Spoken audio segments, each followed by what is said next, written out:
Your password was so easy to guess, babe. The words hang in the air of the dimly lit home office like smoke after an explosion. Sarah Martinez sits at her husband's computer, the blue glow of the monitor washing over her face, illuminating the tracks of tears that have carved rivers through her makeup. Her hands rest on the keyboard with unnatural stillness, the kind of calm that only comes after a storm has already passed through your chest and left nothing but wreckage behind. Marcus stands frozen in the doorway.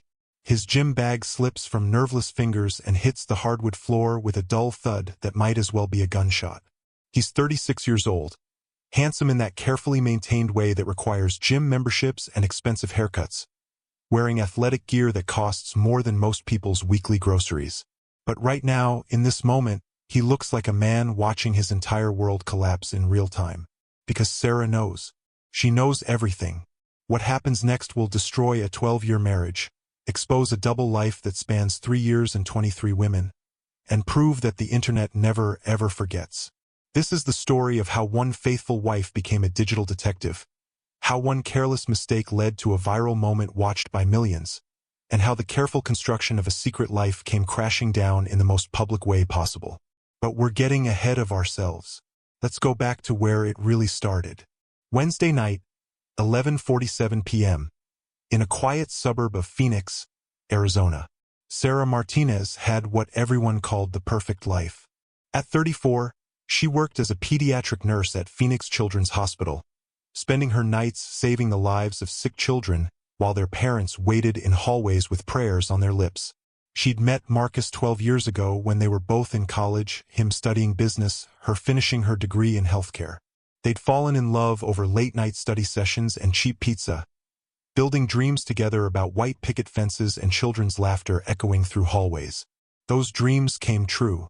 Emma arrived first, now 9 years old with her mother's dark eyes and her father's easy smile. Then Liam, 6 years old, all energy and endless questions about how the world works. They lived in a 4-bedroom house with a 2-car garage and a backyard perfect for summer barbecues. Marcus worked as a tech consultant, always on his phone, always hustling for the next big client. Sarah worked night shifts at the hospital, maximizing their childcare coverage and minimizing daycare costs. From the outside, they were the couple that made it work. The ones who balanced demanding careers with active parenting. Marcus coached Emma's little league team. Sarah volunteered at the school library. They attended neighborhood barbecues and HOA meetings. Their Christmas cards featured matching pajamas and genuine smiles. But beneath that perfect surface, fault lines had been spreading like cracks in a frozen lake, invisible until someone stepped on them and fell through into freezing water below. It started small, the way these things always do. 6 months ago, Marcus bought a new wardrobe. Designer jeans, fitted shirts, cologne that cost $200 a bottle. Client-facing role, he explained when Sarah questioned the expense. Got to look the part to close the big deals. She believed him because why wouldn't she? This was her husband, the father of her children, the man who'd promised before God and everyone they knew to love and cherish her. The gym membership came next. 6 days a week, sometimes 2 hours at a time. His body transformed, muscles appearing where soft comfort used to live. Just getting healthy, he said. Want to be around for the kids. Again, Sarah believed him. She was proud of him. She posted about it on Facebook, sharing his transformation, celebrating his dedication. Then came the passwords. Suddenly, everything was locked. His phone required facial recognition and a 6-digit code. His laptop stayed password protected even when he was home. Work confidentiality, he explained with that easy smile that had won her heart 12 years ago. New contracts require security protocols. Sarah worked in healthcare. She understood HIPAA and confidentiality requirements. So she accepted it, pushed down the tiny voice in her head that whispered something wasn't right. The late nights became more frequent. Client dinners that stretched past midnight. Weekend conferences in Las Vegas and San Diego. Business trips that kept him away for 3 and 4 days at a stretch. Sarah picked up extra shifts at the hospital to cover what he called startup expenses. She was helping him build their future, investing in his success, sacrificing her own time so their family could thrive. Except none of it was real. Every smile was a lie. Every excuse was a carefully constructed fiction. Every "I love you" was a placeholder for words he was saying to other women in hotel rooms across the Southwest. Sarah didn't know any of this on Wednesday night when she came home early from a canceled shift. She didn't know that her entire life was a performance, that she was an unwitting actress in a play where everyone knew the script except her. All she knew was that she needed to print Emma's field trip permission slip, and Marcus's computer was the closest printer. That's when everything changed. The home office sits at the back of the house, past the living room where Marcus's trophies from his glory days as a college athlete gathered dust, past the family photos that document a decade of manufactured happiness. It's his sanctuary, his private space where Sarah rarely ventures because she respects his need for work boundaries. But tonight, the door is open, the light is on, and most incredibly, the computer screen glows with life, unlocked, unguarded, completely accessible for the first time in 6 months. Sarah sits down in the leather office chair that cost $900, a purchase that seemed extravagant at the time but Marcus insisted was necessary for his back during long client calls. The permission slip can wait, because right there, in the bottom corner of the screen, a notification bubble appears. Velvet Dreams 22. Baby, last night was amazing fire. When are you coming back to Vegas? Time stops. The world narrows to that single message glowing on the screen like evidence in a crime scene. Sarah's heart pounds so hard she can feel it in her fingertips. Her stomach drops like she's falling from a great height.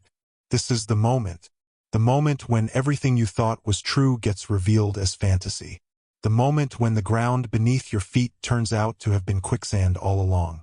Her hand hovers over the mouse. This is invasion of privacy. This is wrong. Good wives don't snoop. Good wives trust. Good wives believe. But something deeper than marriage vows, something primal and instinctive, moves her hand to click that message. And what she finds in the next 37 minutes will destroy her world and rebuild her into something stronger, something dangerous, something that Marcus Martinez never saw coming. The browser has 14 tabs open, 14 windows into a secret life so elaborate, so carefully constructed, that Sarah has to read things 3 times before her brain will accept what her eyes are showing her. Ashley Madison, the infidelity website that made headlines when hackers exposed millions of cheating spouses. Marcus's profile has been active for 3 years. 3 years of messages, encounters, and arrangements with women whose usernames read like something from an adult movie. His profile picture is recent, his body gym sculpted and deliberately angled. His bio reads like fiction. Separated entrepreneur seeking discreet encounters with sophisticated women. No drama. No strings. Just mutual pleasure.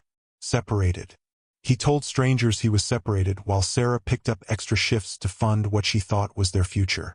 The next tab is Seeking Arrangement, a sugar daddy website where wealthy men pay for the company of younger women.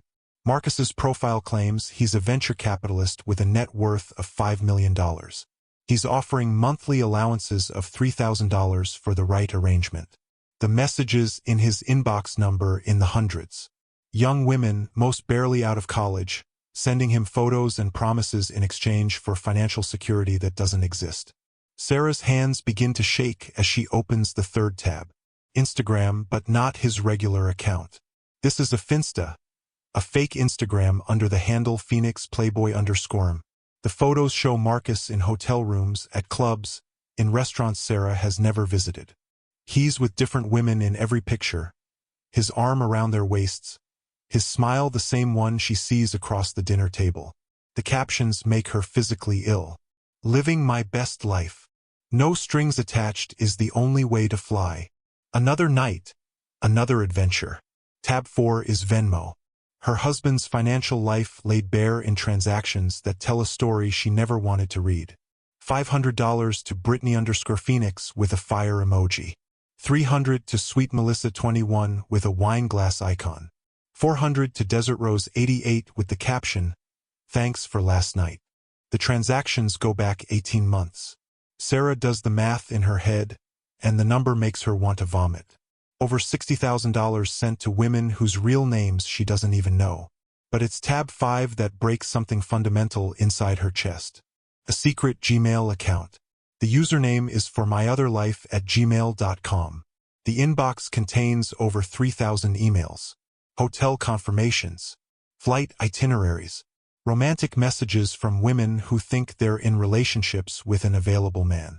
And in the sent folder, messages from Marcus that reveal his true thoughts about the woman he married. My wife is completely clueless. She has no idea what I do when I'm gone. It's almost too easy. Home life is so boring. Coming to see you is like oxygen after being underwater. She let herself go after the kids. You remind me what a real woman looks like. Sarah reads these words in her husband's voice, and something inside her dies. Not love. Love died the moment she opened the first message. What dies is the version of herself that believed in happy endings, that trusted promises, that thought loyalty was a given in marriage. That Sarah Martinez is gone, replaced by someone new, someone harder, someone who understands that the only person you can truly rely on is yourself. She opens the bank app on his computer. Another secret account at a different bank. $43,000 sitting in an account she never knew existed. She clicks through to the statements. Regular deposits from their joint checking account, transfers she never authorized, money she thought was going toward his business investments. Every month for 18 months, he's been stealing from their family to fund his other life. There's a spreadsheet labeled monthly budget, and when Sarah opens it, she finds line items that read like satire except they're completely real. $5,000 for hotels, $3,000 for sugar baby allowances, $2,000 for gifts and entertainment, $1,000 for the gym and appearance maintenance. He's budgeted his betrayal like a business expense, managed his lies with the same attention to detail he brings to work presentations. The calendar app shows his real schedule, color-coded and organized. Red for Sarah and the kids, blue for work, green for what he labels personal time. The green entries outnumber the red by 3 to 1. Every client dinner is a hotel reservation. Every weekend conference is a trip with women whose names she's learning from message threads and Venmo transactions. And finally, the photo albums. Folders and folders of pictures that document his double life with photographic evidence. Marcus with Brittany in Las Vegas, the Bellagio fountain in the background. Marcus with Madison in San Diego, sunset on the beach behind them. Marcus with Ashley, Jessica, Morgan, Taylor, and 15 other women whose faces blur together in Sarah's memory like a catalog of betrayal. In one photo album labeled Investments, Sarah finds something that stops her cold. Pictures of him with a 20-year-old college student named Kayla. They're in what looks like a luxury hotel room. She's wearing a necklace that Sarah recognizes because she complimented it in his recent purchases, and he said it was for a client's wife. In the photos, Kayla looks young, vulnerable, and completely in love with a man who has told her he's a successful entrepreneur who can help pay for her education. Sarah's nurse training kicks in, that clinical detachment that lets you function in crisis. She starts taking screenshots. Every message, every transaction, every photo. She emails them to her personal account with the subject line evidence. She prints the most damning documents and creates a physical folder.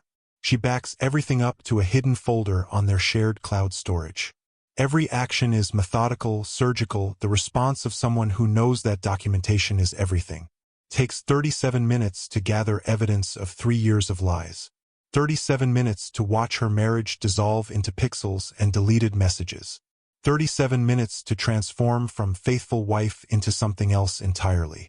At 11:52, Sarah hears the garage door open. Marcus is home from the gym, whistling as he walks through the house. His good mood completely inappropriate for a man whose secret life is about to be exposed in spectacular fashion. Sarah closes all the tabs, returns everything to exactly how it was, and walks calmly to their bedroom. She climbs into bed with her laptop, her heart pounding but her hands steady. When Marcus appears in the doorway, all smiles and post-workout endorphins, Sarah looks up and asks with perfect casual warmth, "How was the gym, babe?" "Great workout," he says, leaning down to kiss her forehead. "You're home early. Shift get cancelled." "Yeah." Slow night. Sarah lies, and realizes that lying is easier than she thought. Maybe she learned from the best. I'm just catching up on some Netflix before bed. Marcus showers and climbs into bed beside her, completely unaware that he's lying next to a woman who knows everything, who has documented everything, and who is planning something that will make his carefully constructed house of cards collapse in the most public, most permanent way possible. Because here's what Marcus doesn't know about his wife. Before Sarah became a pediatric nurse, before she dedicated her life to healing sick children, she spent 5 years working in cybersecurity for a major tech firm in Silicon Valley. She met Marcus when her company was investigating fraud at his employer. She knows networks, passwords, digital forensics, and evidence preservation better than most law enforcement officers. She quit that career to raise their children, to build a life she thought they were creating together. But those skills never left. They've just been dormant, waiting for a moment like this. And the password Marcus used for all his secret accounts? The one he thought was so clever, so secure? It was variations of his ex-girlfriend's name plus important dates from that relationship. Samantha, May 2012. Samantha 0523. Love Samantha. Every password was a love letter to a woman who left him a decade ago. Proof that he never fully committed to Sarah even on his wedding day. That realization hurts more than the cheating. The knowledge that she was never first in his heart. Never the love story he wanted. Just the convenient choice when his real love moved to New York and married someone else. Sarah lies in the darkness next to her husband, listening to him breathe the easy breaths of someone who thinks they've gotten away with everything. And she makes a decision that will change both their lives forever. She's not going to confront him privately. She's not going to give him a chance to explain, to manipulate, to turn this around on her with carefully crafted words and crocodile tears. She's going to do something that Marcus never anticipated. She's going to go public. Spectacularly, undeniably, permanently public. But first, she needs more evidence. She needs to build a case so airtight that no lawyer, no PR firm, no amount of money can make this go away. She needs to expose not just the cheating, but the theft, the lies, the systematic destruction of their family finances to fund his selfish desires. Sarah picks up her phone and sends 2 text messages. The first goes to Rachel Chin, her best friend since college, who also happens to be a divorce attorney specializing in high-conflict cases. The message reads, "I need your help. It's Marcus. Can you come over tomorrow?" The second message goes to her brother David, a licensed private investigator who runs a firm specializing in infidelity cases. "David, I need your professional services. It's urgent. Can we talk tomorrow?" Both respond within minutes. Rachel sends 3 words, "I'm coming over." David's response is equally succinct. "Say no more. Tomorrow morning." Sarah sets her phone on the nightstand and closes her eyes. Tomorrow, the investigation begins in earnest. Tomorrow, she transforms from victim to strategist. Tomorrow, she starts building the case that will not only end her marriage, but expose Marcus's lies in a way that ensures he faces real consequences for his actions. But tonight, she lies next to her husband in the darkness. Already 1,000 miles away from the woman she was yesterday. Already someone new. Already dangerous. Marcus has no idea what's coming. He thinks his password was clever. He thinks his wife is naive. He thinks he's smarter than everyone around him. He's about to learn how expensive those assumptions can be. Thursday morning arrives with golden Arizona sunshine that feels completely wrong for the darkness spreading through Sarah's chest. She calls in sick to the hospital for the first time in 3 years, citing a stomach bug. Her supervisor, who knows Sarah as the nurse who works through fevers and pushes through exhaustion, immediately tells her to take the entire weekend. "You never call in sick. You must be really hurting. Rest, Sarah. We've got this." If only she knew the kind of sickness Sarah is dealing with. The kind that comes from discovering your entire life is a performance, your marriage is a fraud, and the man you trusted most in the world has been systematically betraying you while you slept in the next room. Sarah sends Marcus off to work with a kiss on the cheek and a smile that costs her more energy than a 12-hour nursing shift. She packs the kids' lunches with extra love notes because they're innocent in all this, casualties of a war they don't even know is being fought. She waves from the doorway as Marcus backs his Tesla out of the garage. that car she thought they couldn't afford but he insisted was necessary for client impressions. Now she knows it was necessary for impressing women young enough to be impressed by luxury cars. The moment his taillights disappear around the corner, Sarah's performance ends. She calls Rachel and David. "Come now. I have everything set up." By 9 a.m., the dining room table has been transformed into a war room. Sarah's laptop sits in the center, surrounded by printed screenshots, bank statements, and a legal pad covered in Sarah's neat handwriting documenting every lie, every expense, every woman she's identified so far.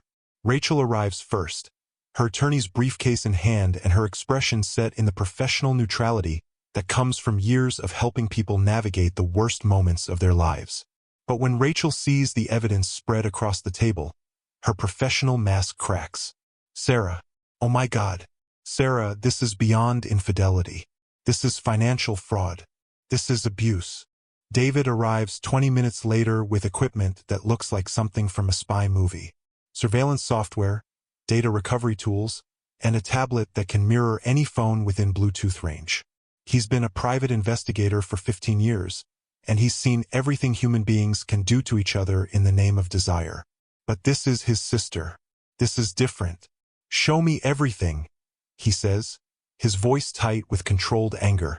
Sarah walks them through the evidence methodically, chronologically, building the narrative of Marcus's secret life with the precision of a prosecutor presenting to a grand jury. The dating profiles that show a pattern of targeting vulnerable women. The financial records that document systematic theft from their joint accounts. The messages that reveal not just physical betrayal but emotional cruelty, mocking Sarah to strangers, treating her like an inconvenience in his path to pleasure. Rachel takes notes with the fury of someone who has dedicated her career to helping women escape situations exactly like this. Arizona is a community property state. Every dollar he spent on these women was stolen from you. We can prove financial fraud, intentional dissipation of marital assets, and with these messages, emotional abuse. Sarah, I can destroy him in court. But David is thinking bigger. Court is one thing. Public exposure is another. With your permission, Sarah, I can trace these women. Some of them might not know he's married.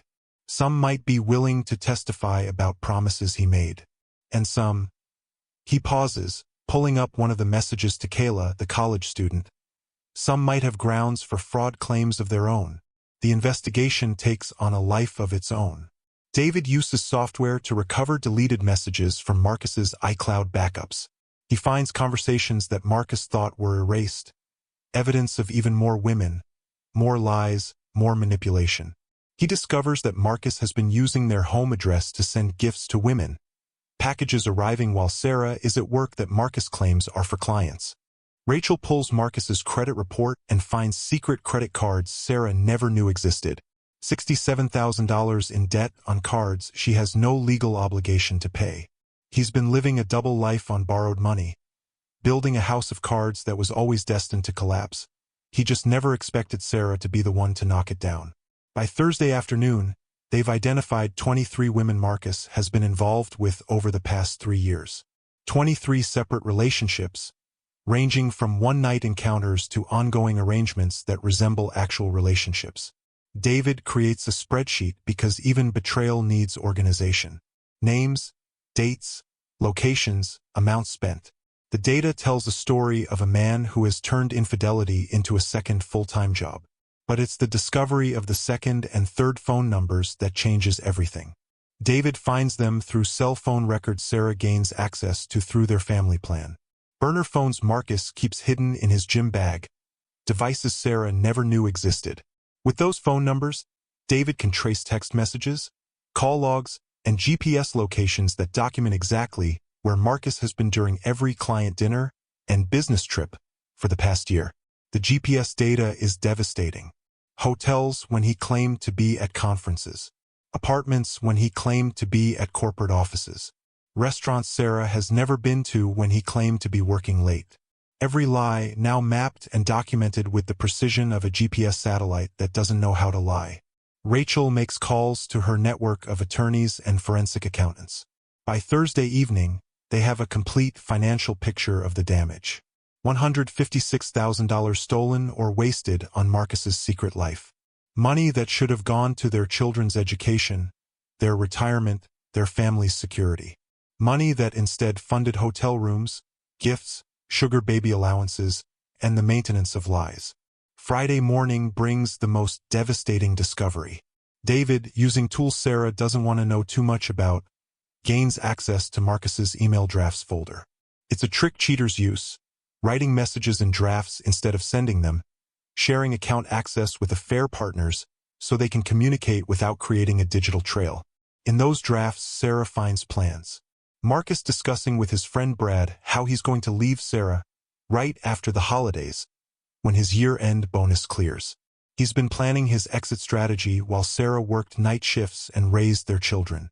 He's been counting down to freedom while she believed they were building forever. The betrayal within the betrayal breaks something that was still holding on to hope. Maybe it was a mistake. Maybe he still loves me. Maybe we can fix this. Those fragile possibilities shatter like glass under a hammer. But Sarah doesn't cry. Not anymore. Something fundamental has shifted. The woman who cried Wednesday night is gone, replaced by someone who understands that tears are useless when you need to build a legal case strong enough to destroy a man who thought he was untouchable. Friday afternoon, Sarah makes a decision that will change everything. She's not just going to file for divorce quietly. She's not going to let Marcus control the narrative. Spin this into a story about a marriage that just didn't work out.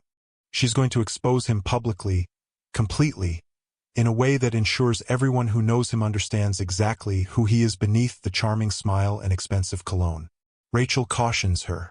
Public exposure can backfire.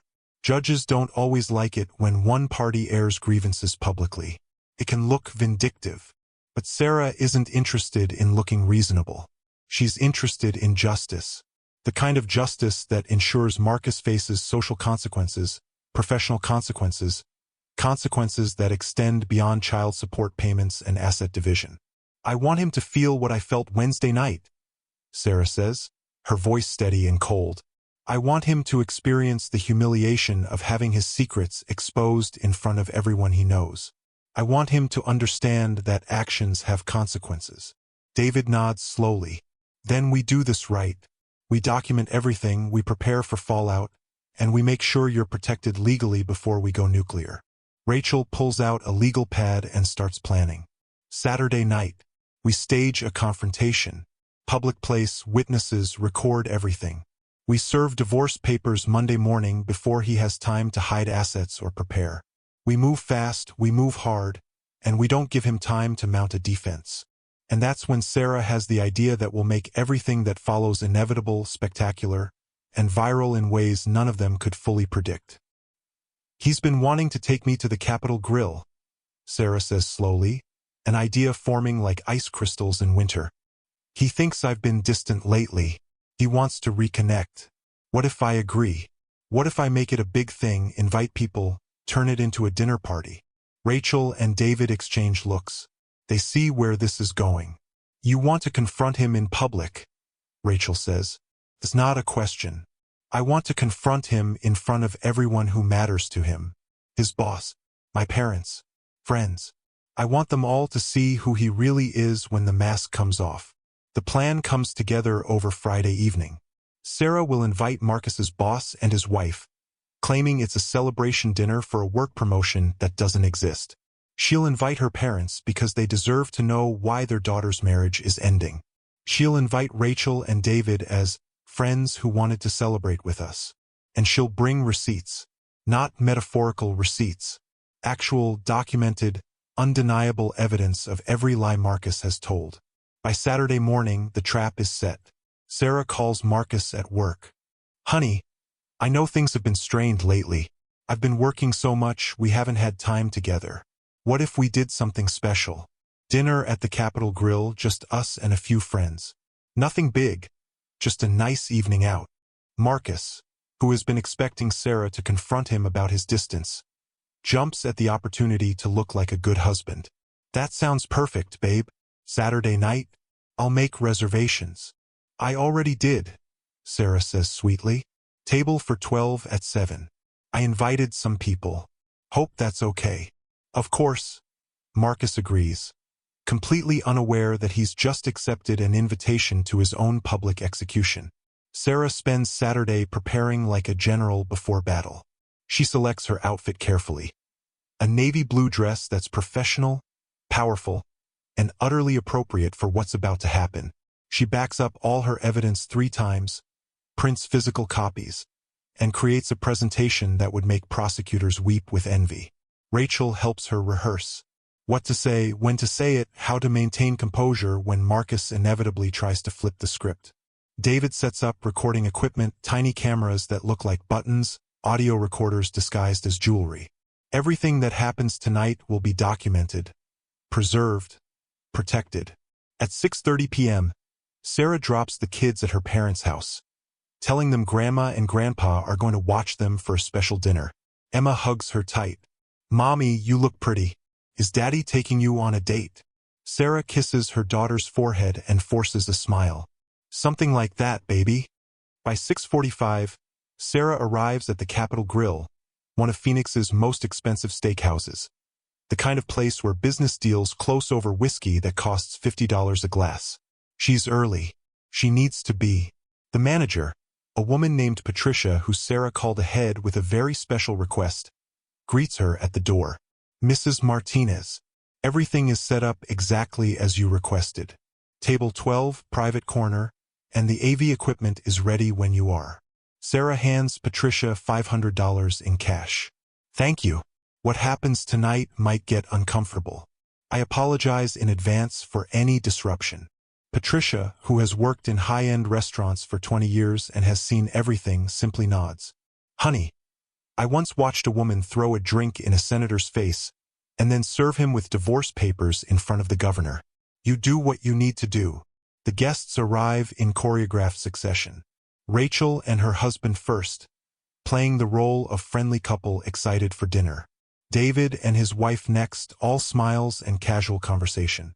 Sarah's parents arrive looking confused about why they're at such an expensive restaurant, but happy to see their daughter looking so confident. Then Marcus's boss, Richard Sterling, and his wife Jennifer. They're in their 50s, old money and corporate power, the kind of people who determine careers with a word. Richard looks pleased to be included, proud that his employee is doing well enough to afford dinners like this. Marcus arrives last, walking into the restaurant with the confidence of a man who thinks he's attending a celebration. He sees the assembled guests and his smile brightens. He thinks this is Sarah's attempt to reconnect, to show support for his career, to be the good wife he's taken for granted for so long. He has no idea he's walking into an ambush. Everyone settles at the large corner table. Menus are distributed. Wine is ordered. Small talk flows easily because none of the guests except Rachel and David know what's about to happen. Marcus is charming, telling jokes, playing the role of successful consultant and devoted husband with practiced ease. Appetizers arrive. The first bottle of wine is poured. Marcus raises his glass for a toast. To family and friends who make life worth living. Everyone drinks except Sarah. She sets her glass down carefully and stands, her movement drawing attention from the entire table. "Actually," Sarah says, her voice clear and steady, "I'd like to make a toast." Marcus smiles indulgently. "Of course, babe. The floor is yours." Sarah reaches into her purse and pulls out a small remote control. She clicks a button, and the large television screen mounted on the wall near their table flickers to life. Patricia, the manager, had been very accommodating about letting Sarah connect her laptop to the restaurant's AV system. 12 years ago, Sarah begins, her voice carrying across the suddenly quiet restaurant. "I married a man I thought I knew. We built a life together. 2 beautiful children. A home. A future. Or so I thought." Marcus's smile starts to fade. Something in Sarah's tone has shifted from celebratory to something else. Something dangerous.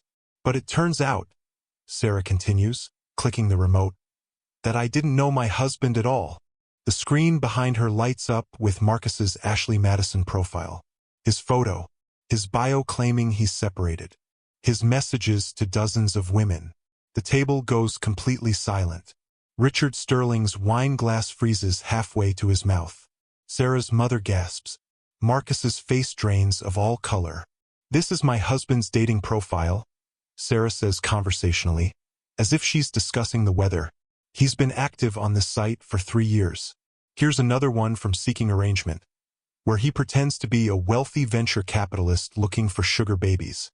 She clicks again. Screenshots cascade across the screen. Marcus's fake Instagram account with photos of him and various women. His Venmo transactions paying for encounters. Bank statements showing the secret account he funded by stealing from their joint savings. Over the past 3 years, Sarah continues, her voice never wavering, "My husband has spent $156,000 on extramarital affairs. Money I thought was going toward his business. Money I worked extra shifts to help provide. Money that was supposed to secure our children's future. The restaurant has gone completely quiet now. Diners at other tables have stopped eating, stopped talking, stopped pretending they're not watching the most dramatic confrontation they've ever witnessed in public." Marcus finally finds his voice. "Sarah, what are you doing? This is private." "You can't." "Private?" Sarah interrupts, her voice like a whip crack. "You called it private when you told these women I was stupid and clueless? When you mocked me to strangers in emails? When you told your friend Brad you were planning to leave me right after you got your year-end bonus?" She clicks the remote again. Email screenshots appear on screen. Marcus's words, cruel and dismissive, displayed for everyone to see. Richard Sterling stands abruptly, his face purple with rage. "Marcus, is this true?" Marcus opens his mouth, closes it, opens it again.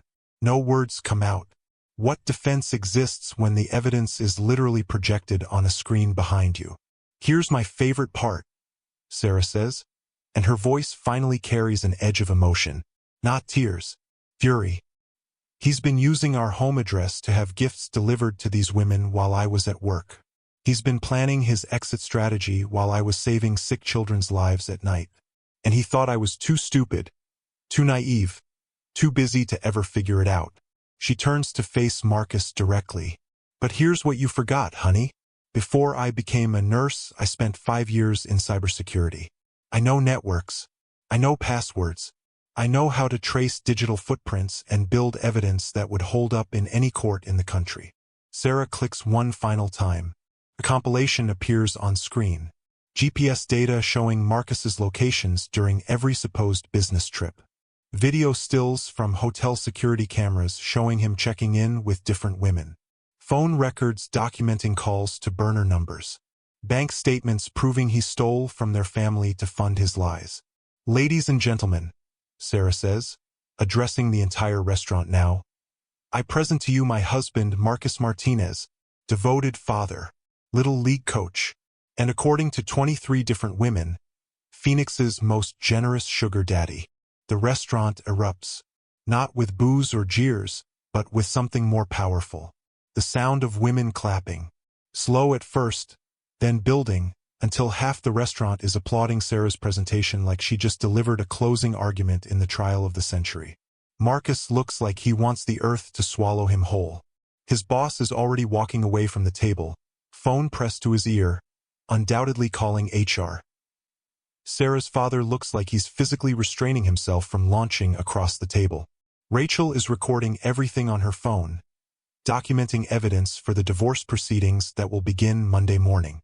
Marcus finally stands, desperate, panicked. "You've ruined everything," he hisses at Sarah. And Sarah, exhausted but triumphant, delivers her final line with perfect calm. "No, Marcus, you ruined everything. I just made sure everyone knew." She walks out of the restaurant with her head high, leaving behind the wreckage of the life they built on lies. Behind her, the restaurant slowly returns to normal. Except nothing will ever be normal again. By the time Sarah reaches her car, her phone is already exploding with notifications. Someone recorded the confrontation. Someone else uploaded it to TikTok. By midnight, the video has 4 million views. By morning, Marcus Martinez will be the most hated man on the internet. Sunday morning breaks over Phoenix with the kind of beautiful sunshine that belongs in vacation photos, not in the middle of someone's life falling apart in real time. But for Marcus Martinez, there is no escape from the storm that started Saturday night and has been gathering strength with every passing hour.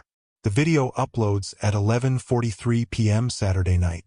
A woman named Jennifer Park, dining 3 tables away from the Martinez confrontation, captures the entire scene on her iPhone.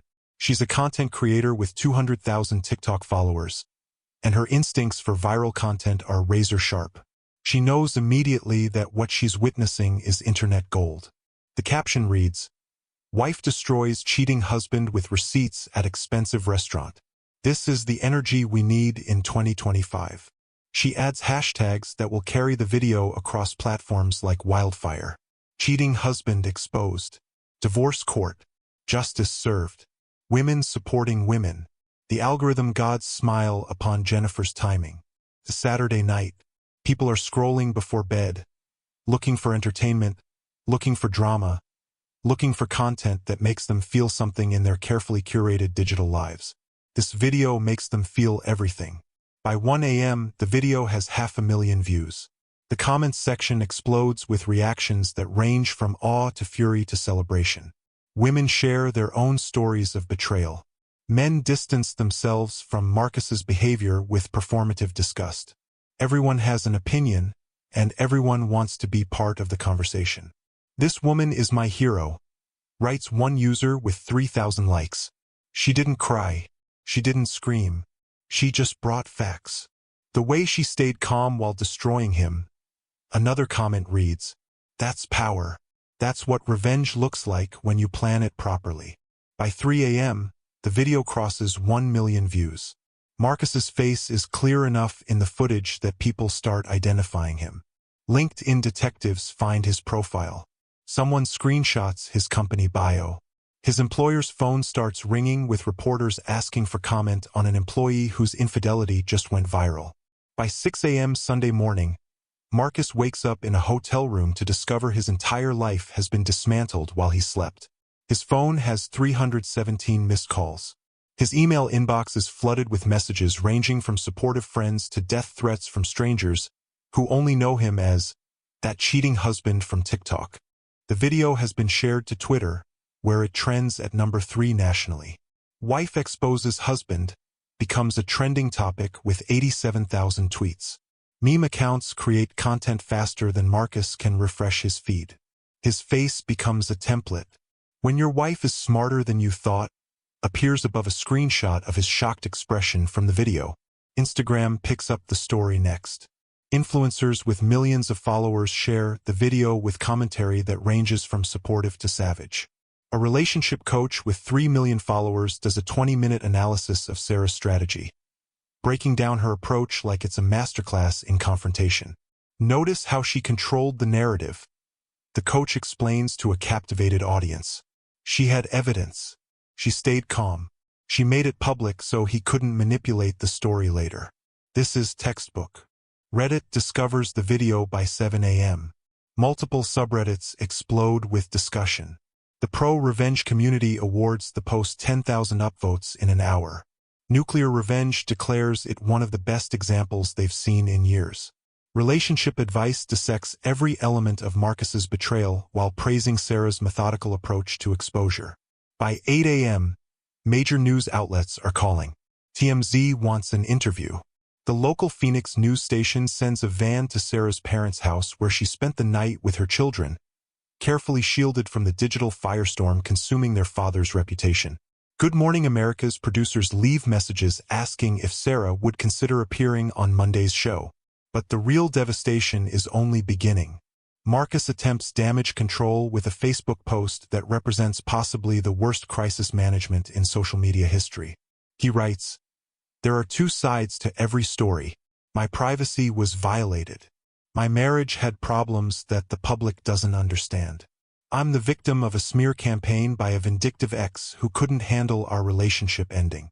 The post goes as well as pouring gasoline on a fire.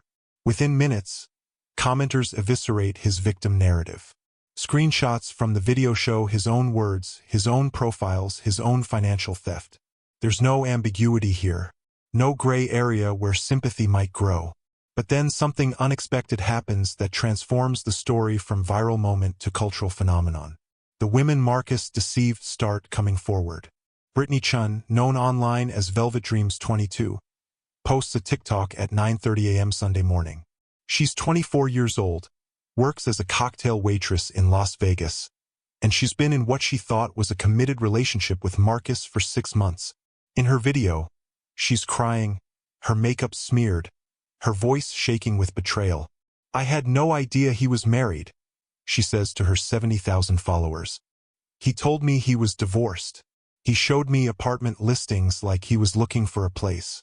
He talked about introducing me to his parents. I thought we had something real." She shows text messages where Marcus promised her a future, discussed moving her to Phoenix, talked about building a life together. None of it was true.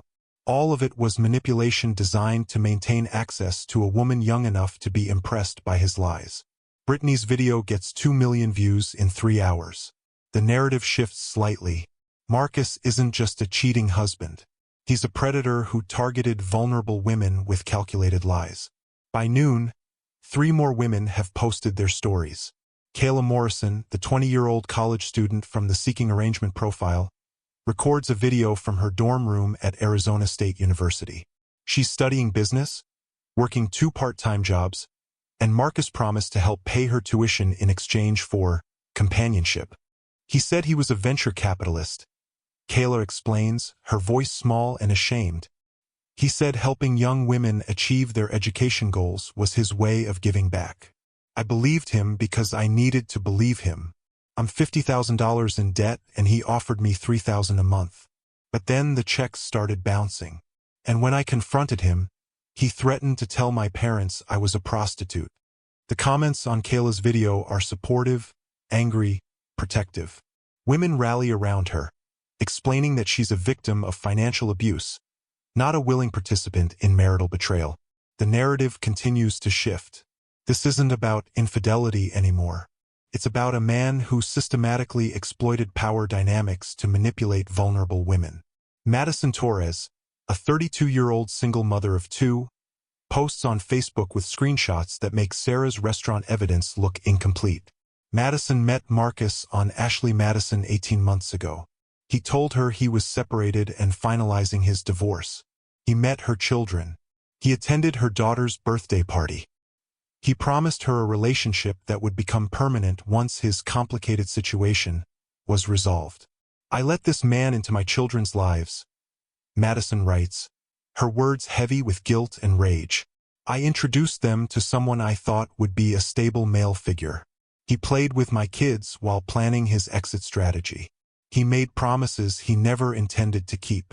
And when I got suspicious and asked too many questions, he just disappeared. Blocked me everywhere. Like I never existed." The video continues spreading. By 2 p.m. Sunday, it has 12 million views across all platforms. News organizations are covering it as a human interest story about infidelity in the digital age. Relationship experts are being interviewed about patterns of narcissistic behavior. Legal analysts discuss whether Sarah's public exposure could impact divorce proceedings. Marcus's employer, a mid-sized tech consulting firm called Apex Solutions, releases a statement at 3 p.m. "We have become aware of serious allegations regarding Marcus Martinez's personal conduct and potential misuse of company resources. Effective immediately, Mr. Martinez has been terminated. We are conducting an internal investigation and will cooperate fully with any legal proceedings." The company's statement includes something explosive. Their preliminary investigation suggests Marcus used company credit cards to fund some of his extramarital activities, claiming meals with women as client dinners, expensing hotel rooms as business travel. The financial fraud extends beyond his personal life into criminal territory. By 4 p.m., Marcus's carefully constructed life has been completely dismantled. His job is gone. His reputation is destroyed. His social media accounts are flooded with condemnation. His friends are posting statements distancing themselves from him. His Little League team has announced he's been removed as coach pending background review. His gym has canceled his membership citing violations of community standards. The Phoenix New Times, a local alternative newspaper known for investigative journalism, publishes an article at 5 p.m. titled "The Double Life of Marcus Martinez: How One Man Deceived Everyone." The piece includes interviews with Sarah's attorney Rachel, who provides carefully worded statements about the upcoming divorce proceedings and the evidence of financial fraud. The article also includes something that elevates the story from local scandal to potential criminal case. Marcus has been borrowing against their house without Sarah's knowledge, forging her signature on loan documents. The district attorney's office confirms they're reviewing the case for possible charges of fraud, identity theft, and forgery. By 6 p.m. Sunday evening, exactly 24 hours after the restaurant confrontation, the video has been viewed 18 million times across all platforms. Marcus Martinez has become a cautionary tale, a meme, a symbol of everything wrong with male entitlement and the lies people tell to maintain double lives. But the story isn't over, because on Sunday evening, something happens that shifts the narrative one final time and transforms Sarah from viral sensation to actual hero. A woman named Christine Wallace reaches out to Sarah through Rachel's law office. Christine is 43 years old, married for 20 years, mother of 3 teenagers. And 6 months ago, she discovered her husband was having an affair. She wanted to confront him, wanted to expose his lies, but she was terrified of the social consequences, afraid of what people would think, worried about embarrassing her children. So she stayed silent. She filed for divorce quietly. She let her husband control the narrative, tell their friends that the marriage just didn't work out, maintain his reputation while she absorbed the private pain of betrayal. "Watching your video gave me courage I didn't have before," Christine writes to Sarah. "You showed me that sometimes public accountability is the only real justice we get. Because of you, I'm going back to court tomorrow with evidence I was too afraid to present before. Because of you, I'm taking back my power." By Monday morning, Sarah has received 400 similar messages. Women who were too afraid to confront their partners. Women who stayed silent to avoid drama. Women who let themselves be convinced that privacy was more important than justice. Sarah's public confrontation has become permission for other women to stop protecting men who don't deserve protection. The movement happens organically, without planning or coordination. Women start posting their own stories with the hashtag #SarahStarted. Accounts of betrayal, manipulation, financial abuse, all brought into the light because one woman decided that her husband's comfort was less important than his accountability. By Monday afternoon, #SarahStarted is trending nationally. The conversation has evolved beyond one viral video into a broader discussion about why women are expected to handle betrayal privately, why male reputation is protected at the cost of female pain, why we prioritize civility over justice. Marcus, meanwhile, sits in his parents' basement where he fled Sunday night after hotels refused to give him rooms because staff recognized him from the viral video. His mother, a deeply religious woman who raised her son to respect women, looks at him with disappointment so profound it might as well be hatred. His father, a retired military officer who values honor above all else, has barely spoken to him since seeing the evidence of what his son has become. Monday morning, the divorce papers are served. Marcus signs them without argument because he knows fighting would only extend his public humiliation. The settlement is devastating. Sarah gets the house, full custody of the children, 70% of all retirement accounts, and Marcus is ordered to repay the $156,000 he stole over 3 years. He's also ordered to pay $12,000 per month in child support and alimony. His attorney tries to argue that the settlement is punitive, designed to destroy Marcus financially. The judge, a woman in her 60s who has presided over family court for 20 years, looks at the evidence and responds with words that will be quoted in news articles for days afterward. Mr. Martinez systematically defrauded his family to fund extramarital affairs.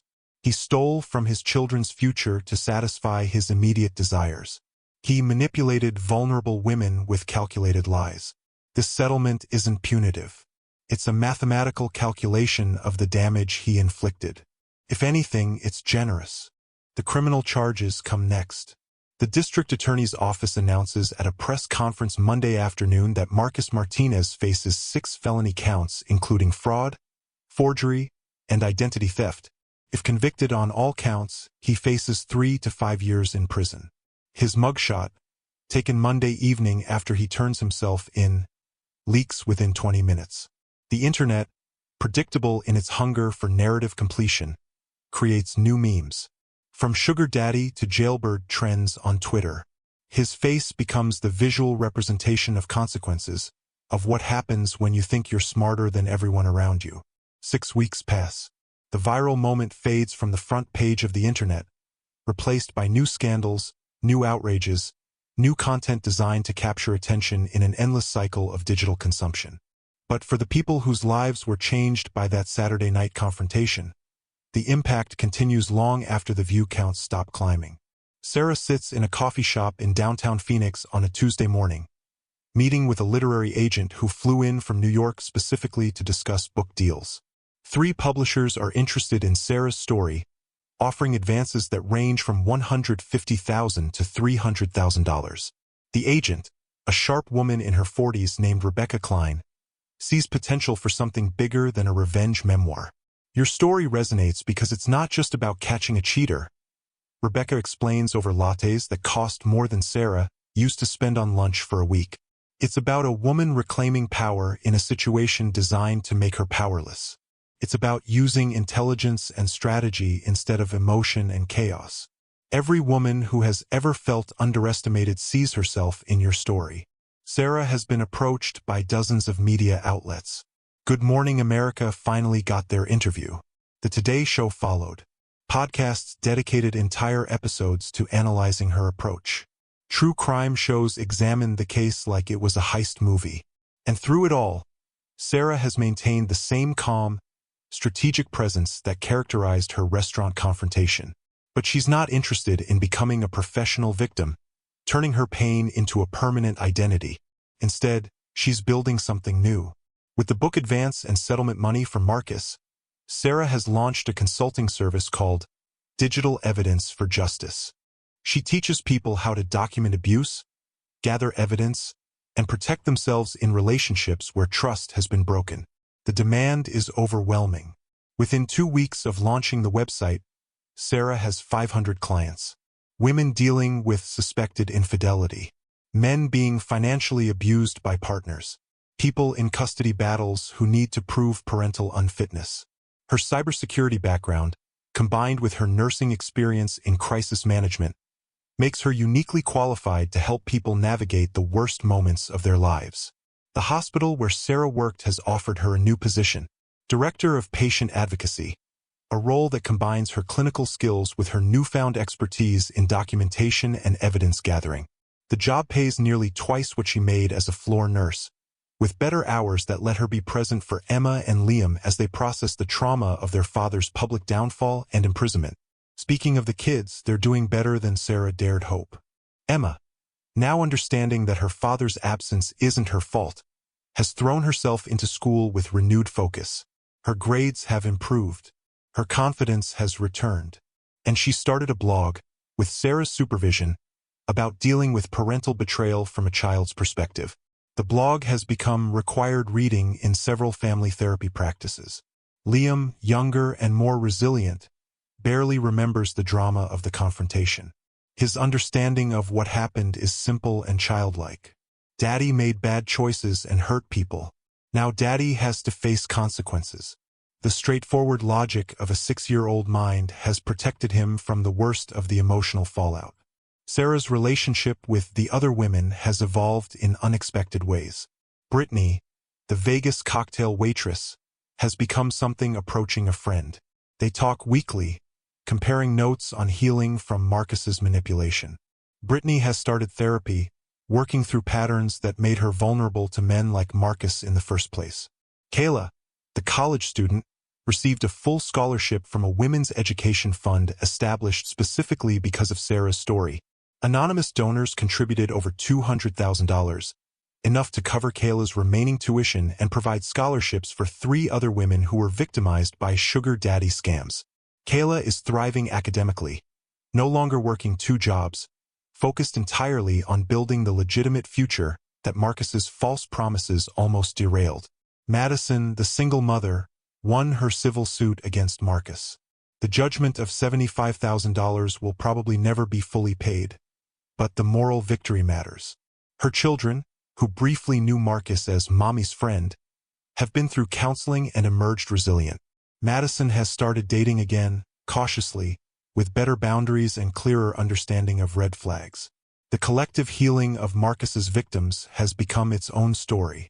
A journalist writing for The Atlantic publishes a long-form piece titled "The Women Marcus Martinez Couldn't Destroy," profiling the lives rebuilt after one man's systematic deception. The article goes viral in its own way, spawning discussions about resilience, female solidarity, and the power of choosing healing over bitterness. Marcus himself serves 18 months in minimum security prison. His time inside is unremarkable except for the reality that even in prison, he's recognized from the viral video. Inmates who have smartphones smuggled in show him the memes, the TikToks, the endless commentary on his downfall. There's no escape from his infamy, no corner of the world where he can hide from what he's done. Prison forces him into something resembling self-reflection, though whether it's genuine or simply survival strategy remains unclear. He completes anger management classes, attends therapy sessions, and writes letters to Sarah that she never responds to. In those letters, Marcus cycles through the predictable stages of a narcissist facing consequences. First, he's the victim, wrongly punished for mistakes everyone makes. Then he's the misunderstood man, whose actions had complex motivations no one bothered to understand. Finally, he settles into something approaching accountability, though it's impossible to know if it's real or simply the performance of a man desperate for redemption. Sarah doesn't care. She's moved on in ways that have nothing to do with Marcus's prison journey or his attempts at apologize. She's built a life that would have been impossible if she'd stayed married to a man who saw her as an obstacle rather than a partner. She's discovered talents and strengths she never accessed while playing the role of supportive wife to someone who didn't deserve her support. On a Saturday afternoon 6 months after the restaurant confrontation, Sarah sits in her new home, a modest 3-bedroom house in a better school district, watching Emma's Little League game. Her daughter is pitching, her form perfect, her confidence unshakable. Sarah's parents sit beside her, their initial heartbreak over their daughter's destroyed marriage transformed into pride at her resilience. Sarah's phone buzzes with a text from Rachel. "Judge finalized everything. You're officially divorced. Also, Marcus's parole hearing is next month. They'll probably release him early for good behavior. Thought you should know." Sarah reads the message and feels nothing. No anger, no fear. No residual pain from wounds that have scarred over into something stronger than original skin. Marcus will be released from prison and he'll have to rebuild a life from nothing, working retail jobs to pay child support, living with parents who look at him with disappointment, trying to date in a world where everyone knows his face from the most embarrassing viral video in recent memory. But that's not Sarah's problem anymore. Her problem is figuring out how to balance her new consulting business with the book tour her publisher is planning. Her problem is helping Emma prepare for high school tryouts. Her problem is deciding whether she's ready to start dating again, or if she's content in the life she's built without romantic partnership. The game ends with Emma's team winning. Sarah cheers with the other parents, part of a community that has supported her through the worst year of her life. These are the people who brought casseroles when the divorce was finalized, who organized childcare when Sarah had to travel for media appearances, who never asked invasive questions but made it clear they were available if she needed to talk. As the sun sets over the Phoenix suburbs, painting the sky in shades of orange and purple that look fake in their beauty, Sarah receives one more message. This one is from a stranger, a woman in Ohio who watched the viral video and found courage to leave her own abusive marriage. "I just wanted to say thank you. You showed me that choosing yourself isn't selfish. That demanding accountability isn't cruel. That using my intelligence and planning strategically isn't manipulative, it's survival. Because of you, I left. Because of you, my kids are safe. Because of you, I remembered that I'm more than what he said I was." Sarah reads the message 3 times, feeling emotions that are complicated and profound. She never wanted to be famous, never wanted her worst moment broadcast to millions. But if her pain created a roadmap for other women to find their way out of darkness, Maybe the public humiliation of that restaurant confrontation was worth something after all. She types a response, her fingers steady on the phone screen. You did the hard part. You chose yourself. That's all any of us can do. Choose ourselves. Protect ourselves. Build lives we don't need to escape from. The response is simple, but it contains everything Sarah has learned in the 6 months since she discovered her husband's secret life. That dignity isn't given, it's claimed. That intelligence is the best weapon against those who underestimate you. That sometimes the most powerful thing you can do is refuse to suffer in silence. Sarah pockets her phone and watches Emma run toward her, still in her baseball uniform, her face flushed with victory.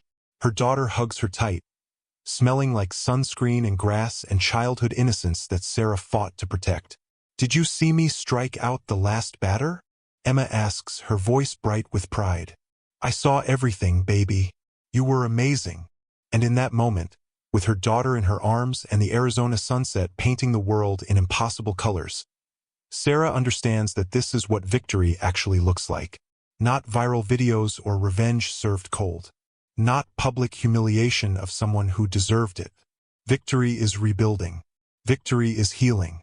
Victory is teaching your children that they deserve partners who treat them with respect, showing them through example what it means to refuse to settle for less than your worth. Marcus thought Sarah's password was easy to guess. He thought her intelligence was easy to underestimate. He thought her dignity was easy to destroy. He was wrong about everything.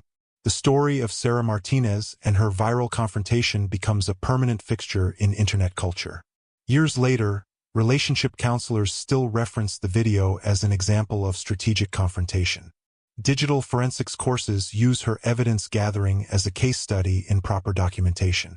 And women dealing with betrayal still search for faithful wife exposes husband, hoping to find the courage Sarah demonstrated on that Saturday night in Phoenix. The video itself lives forever in the digital archive, cached and re-uploaded and shared across platforms that haven't been invented yet. 18 million views become 30 million.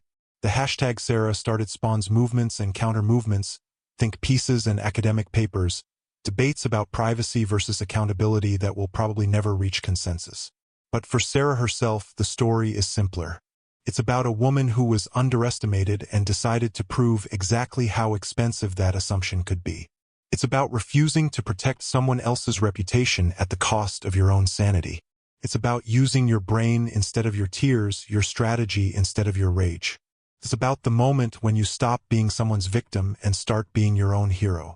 And that story, unlike viral videos that fade and trends that die, never loses its power.